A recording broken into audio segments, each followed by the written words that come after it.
Leitura em áudios do livro incomparável 10 maneiras em que Deus é diferente de nós e por que isso é algo bom, de Jane Wilkin, pela Fiel Editora. Capítulo 5, Eterno, o Deus de infinitos dias. Parte 1. Desde a eternidade tu és Deus, todo tempo e espaço tu transcendes. A plenitude da eternidade, sem princípio, sem fim. Lowell Mason. Você nunca sabe quando a diferença entre gerações vai estragar seu jantar. Era um encontro raro de família. Meu esposo, Jeff, e eu, seus pais, sua irmã Emily e seu esposo. Estávamos todos reunidos ao redor da mesa de jantar pela primeira vez em muito tempo. A família de Jeff não é cheia de dramas. Todo mundo ama todo mundo. E refeições como essa são sempre repletas de risadas e conversas. Eu tinha notado que minha cunhada, por acaso, estava mais quieta que o usual, mas não fiquei pensando nisso. Então, no meio de um intervalo na conversa, não tirando os olhos de seu copo de água, ela de repente falou: "Fiz uma tatuagem."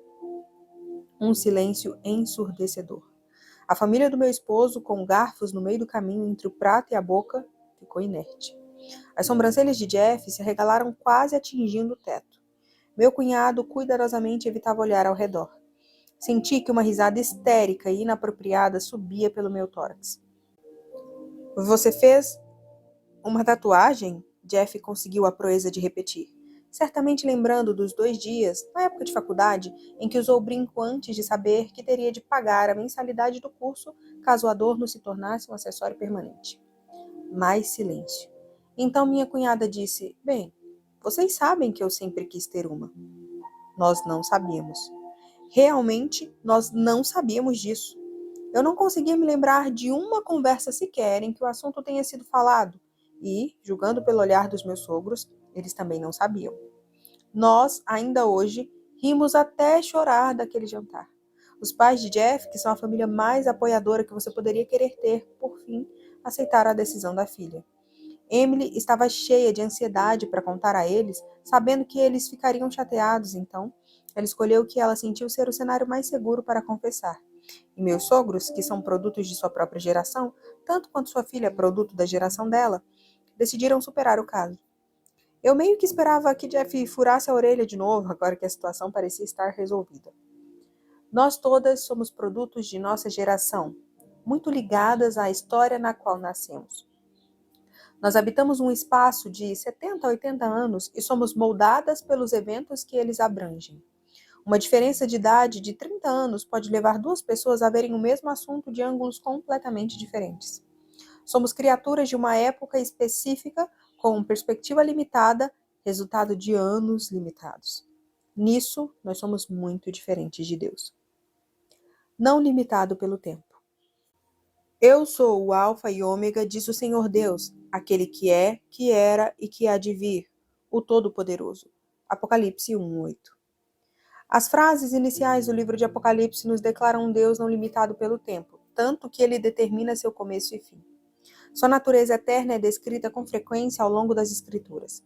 A Bíblia começa com um registro temporal, no princípio, e então passa 66 livros descrevendo o Deus que decreta estações e tempos, mas que não é limitado por eles nem um pouco.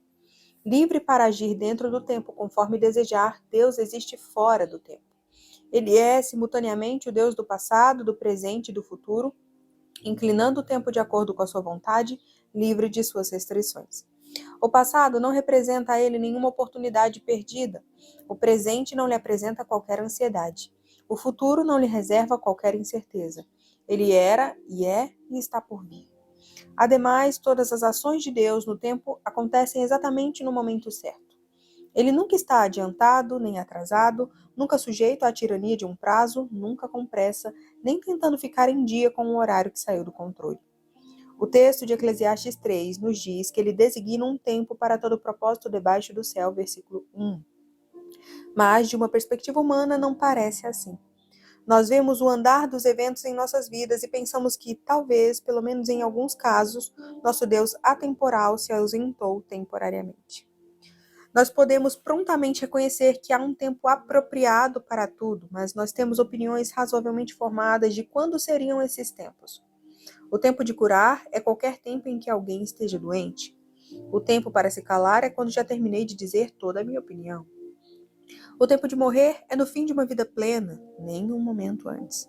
Mas nós vemos ao nosso redor que tragédia e comédia, nascimento e morte, lamento e dança se apresentam aparentemente em qualquer momento. A compreensão humana se esforça para entender tudo isso. É por isso que o escritor de Eclesiastes afirma: tudo fez Deus formoso no seu devido tempo. Também pôs a eternidade no coração do homem, sem que este possa descobrir as obras que Deus fez desde o princípio até o fim. Eclesiastes 3:11. Dizendo de outra maneira, Deus, que em última análise faz surgir beleza de todas as coisas, deu aos homens limitados pelo tempo um desejo pela eternidade. Porém, em nosso entendimento limitado, não podemos compreender o que ele está fazendo entre o início e o fim do tempo. Nós olhamos para o tempo e para as estações e nos perguntamos onde está a beleza que Deus está criando a partir disso. Nós esperamos que ele torne tudo belo em nosso tempo. Mas aquele que determina o início e o fim não opera de acordo com as nossas linhas de tempo. Ele operará todas as coisas de acordo com os seus propósitos. Cada sofrimento ou mal que nos afeta será redimido para o bem. Mas, às vezes, leva-se mais que uma vida para que o feio se torne belo. Talvez nós iremos para os nossos túmulos sem ver o mal receber sua retribuição. Nós talvez passaremos para outra vida sem receber o perdão de alguém que amamos. Talvez morramos sem ver a solução da nossa história de vida, sussurrando em nosso último suspiro que não entendemos o porquê. Não, nós não podemos conhecer o que Deus fez dentro dos limites de nosso nascimento e morte, nosso próprio alfa e ômega. Mas isso não significa que o que Deus está fazendo não esteja perfeitamente ajustado ao tempo. O problema não está no tempo dele, mas em nossa percepção de tudo isso. Aprendendo a medir o tempo. Aqui eu devo reconhecer a minha grande dívida, não a um teólogo, mas a uma professora de educação infantil. Embora ela não saiba, a senhora Greek, que ensinou 4 crianças da família Wilkin a escreverem seus nomes corretamente e a levantarem as mãos educadamente, também ensinou à mãe delas uma lição sobre o tempo.